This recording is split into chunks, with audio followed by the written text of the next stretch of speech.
Hello guys, आप सबका हमारे चैनल वन विजन साइंस में स्वागत है। और आज के इस टॉपिक में हम ज़ीरो ऑर्डर रिएक्शंस के बारे में स्टडी करेंगे।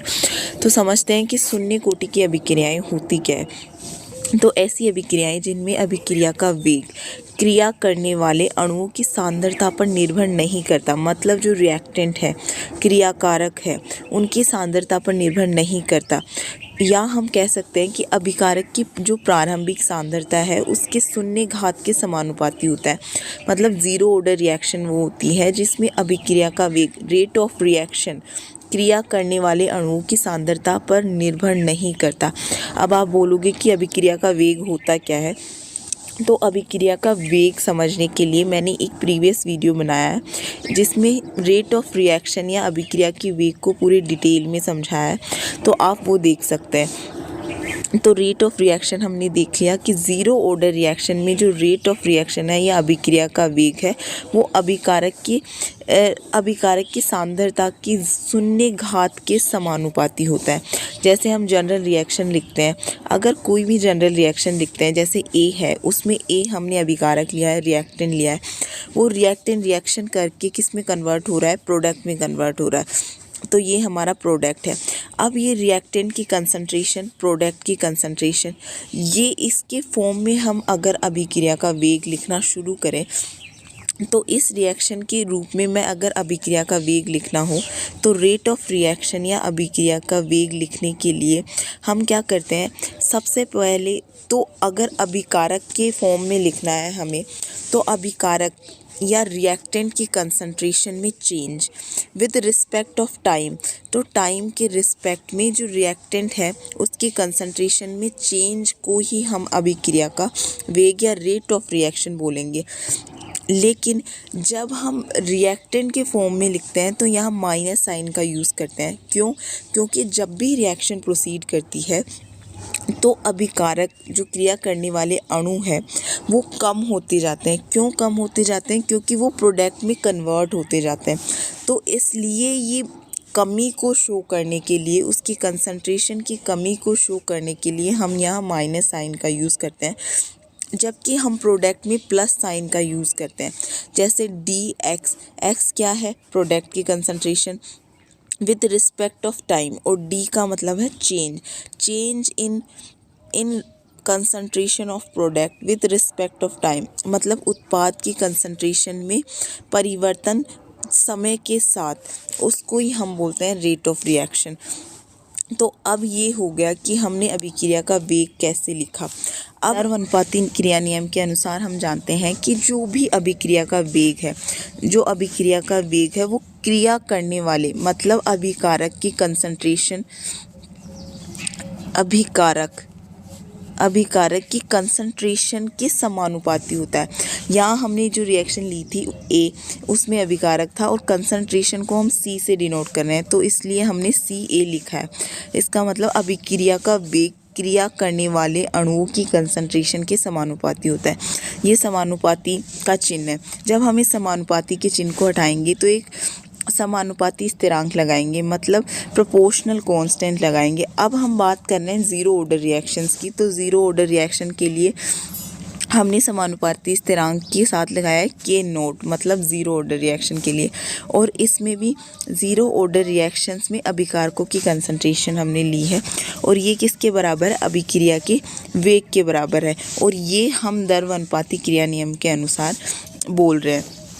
तो हम आगे देखते हैं कि हमने देखा कि ये अभिकारक के फॉर्म में हमने रेट ऑफ रिएक्शन लिया है या अभिक्रिया का वेग लिया है ना।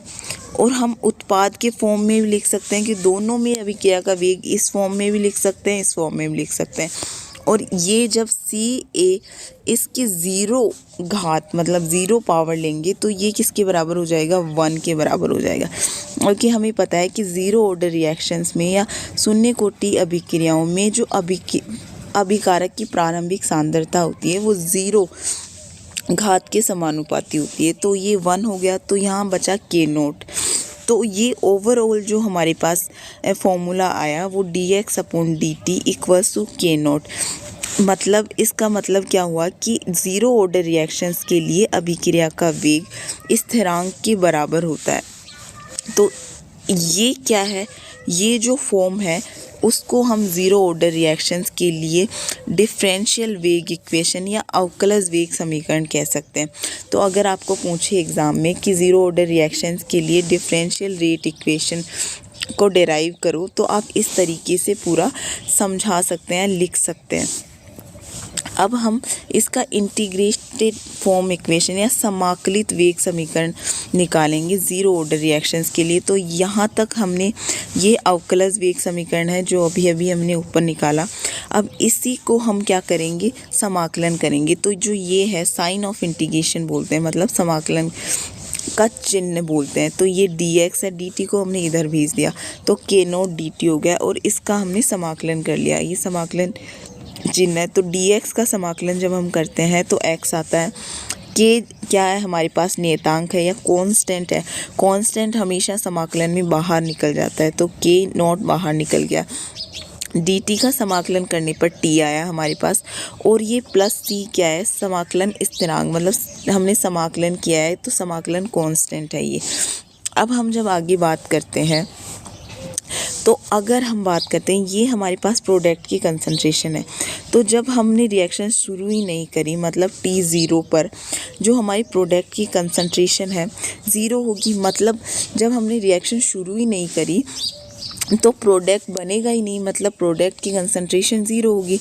तो हम यहाँ पे x की जगह ज़ीरो रखेंगे, टाइम भी ज़ीरो रखेंगे, तो हमारे पास आ जाएगा c इक्वल्स टू ज़ीरो, मतलब जो समाकलन स्थिरांक है उसकी वैल्यू ज़ीरो आ जाएगी। अब इसमें समाकलन स्थिरांक की वैल्यू ज़ीरो रखेंगे तो हमारे पास एक इक्वेशन बन के आएगी, that means x equals to k naught t, और इसको ही हम बोलेंगे समाकलन फॉर्म, ज़ीरो ऑर्डर रिएक्शंस के लिए integrated form of rate equation, मतलब ये समाकलित समीकरण है ज़ीरो ऑर्डर रिएक्शंस के लिए। अब हम ज़ीरो ऑर्डर रिएक्शंस के लिए हाफ लाइफ या अर्धायु देख लेते हैं, ज़ीरो ऑर्डर या शून्य कोटि की अभिक्रियाओं के लिए अर्धायु। तो सबसे पहले तो ये समझेंगे हम कि अर्धायु होती क्या है। तो अर्धायु वो समय होती है जिसमें अभिकारक का आधा भाग उत्पाद में बदल जाता है, मतलब ये रिएक्टेंट है। मान लिया इसकी कंसंट्रेशन इनिशियल स्टेज में A है, तो अर्धायु क्या होगी, जब ये A है ना, प्रोडक्ट की कंसंट्रेशन A/हाफ हो जाएगी, मतलब जितनी कंसंट्रेशन इनिशियल स्टेज में अभिकारक की थी उसका आधा उत्पाद बन जाएगा। उस टाइम को हम क्या बोलेंगे, T/हाफ, मतलब अर्धायु बोलेंगे। तो अब हम क्या करते हैं, जो हमने अभी ऊपर इक्वेशन निकाली, जो इक्वेशन हमने ऊपर निकाली थी वो इक्वेशन क्या थी, x equals to k naught t, यही इक्वेशन थी। तो अब t की जगह t हाफ रखेंगे, और ये क्या है, प्रोडक्ट की कंसंट्रेशन। तो हम अर्धायु किसको बोल रहे हैं कि t हाफ, अगर समय को हम आधा लेंगे तो प्रोडक्ट की कंसंट्रेशन A/हाफ अभिकारक की आधी हो जाएगी। तो अभिकारक की कंसंट्रेशन A है तो A/हाफ हो जाएगी। तो हमने x की जगह क्या रखा, A/हाफ रखा, k नोट ऐसे की ऐसे, t की जगह t हाफ रखा। तो हम t हाफ निकालेंगे तो k नोट इधर मल्टीप्लाई में है तो इधर डिवाइड में आ जाएगा। तो हमारे पास इक्वेशन बनेगी t half equals to A/2 k naught. तो इससे हम क्या कंक्लूड कर सकते हैं कि जो ज़ीरो ऑर्डर रिएक्शन है उनके लिए अर्धायु अभिकारकों की प्रारंभिक सांद्रता के समानुपाती होती है। अब हम जो ये के नोट क्या है, हमारे पास रेट कांस्टेंट है। ज़ीरो ऑर्डर रिएक्शंस के लिए के नोट क्या है, रेट कांस्टेंट है। तो रेट कांस्टेंट के अगर हम यूनिट निकालेंगे, जैसे अभी हमने आप ऊपर इक्वेशन देखी थी, ये वाली इक्वेशन देखी थी, अब इस इक्वेशन को हम नीचे लिखेंगे, जैसे t equals to A/2 k naught. तो हमने k नोट की यूनिट निकालनी है, तो k नोट की यूनिट के लिए क्या आएगा, A/2 t। तो A यहाँ क्या है, कंसंट्रेशन। तो कंसंट्रेशन का मात्रक क्या होता है, मोल पर लीटर। तो मोल ऊपर गया तो लीटर इन्वर्स हो गया। टाइम का मात्रक क्या होता है, सेकंड। सेकंड जब ऊपर गया तो सेकंड इन्वर्स हो गया। तो ये हमारे पास जो ज़ीरो ऑर्डर रिएक्शन है उनके रेट कांस्टेंट या नियतांक का मात्रक या यूनिट आ गई है। तो तो इस तरीके से ज़ीरो ऑर्डर रिएक्शंस के जितने भी इम्पोर्टेंट फॉर्मूलेज थे, जैसे अवकलन वेग समीकरण, समाकलन वेग समीकरण, अर्धायु और रेट कांस्टेंट की यूनिट, वो मैंने आपको कम्प्लीटली समझा दिया है। आई होप आपको समझ आ गया होगा। और मेरा आपको इस तरीके से पढ़ाने का एक रीज़न ये है कि ताकि आपको नोट्स कैसे लिखने हैं केमिस्ट्री में हाईएस्ट मार्क्स स्कोर करने के लिए,